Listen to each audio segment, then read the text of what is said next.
As I shared earlier, the actual template for the pathway, and this is what we provide to our partners. And it is not set in stone, so they do have some flexibility as to what that looks like as long as they have an agreement with their partners for transferability of that credit.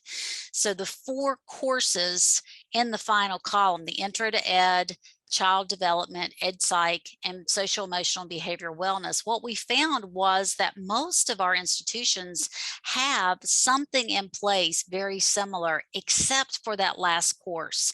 And we felt very strongly that social emotional and mental well-being needed to be included in this coursework for a couple of reasons. If you know anything about West Virginia, sadly, we lead the nation in substance abuse, opioid abuse. We have over 10,000 students identified as homeless. We have over 7,000 students identified in foster care. So our teachers carry a heavy load in making sure that the well-being of their students is in place.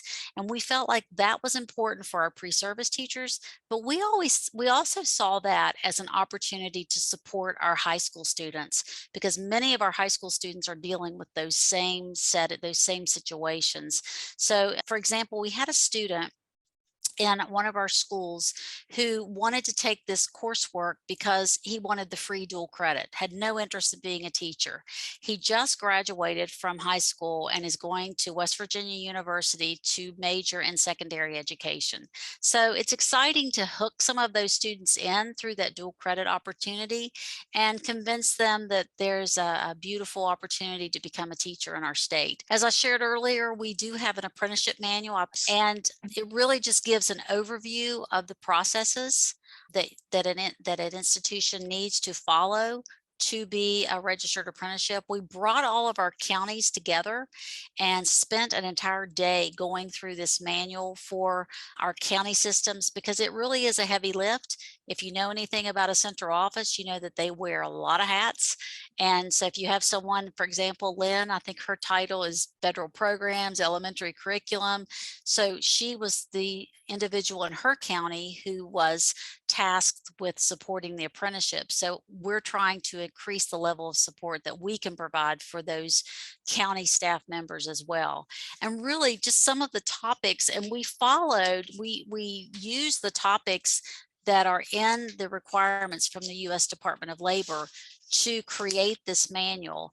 And really, if you think about an apprentice, they have to be hired. So they have to go through an interview, and these are high school students. They have a selection procedure. I believe Aaron was talking about Form 671. What does that look like? What if that student needs accommodations? How do you maintain records? How do you report? What does the wage schedule look like? What are the incremental wage increases? What is the process? What is that related instruction? What does that look like? How did you monitor it? All of those items can be overwhelming. So we've tried to provide an opportunity to support these counties as they're stepping through those pieces and being there as their thought partner and their technical assistance. One thing that we did this year that I'd be happy to share more about, we had a ceremony in March, and we invited all of our Grow Your Own students in this inaugural year. And we presented them with graduation stoles that say teachwv.com, grow your own inaugural class. And if you know anything about a senior in high school, that was very, very exciting for those students. Those stoles and those cords mean a lot to a high school student.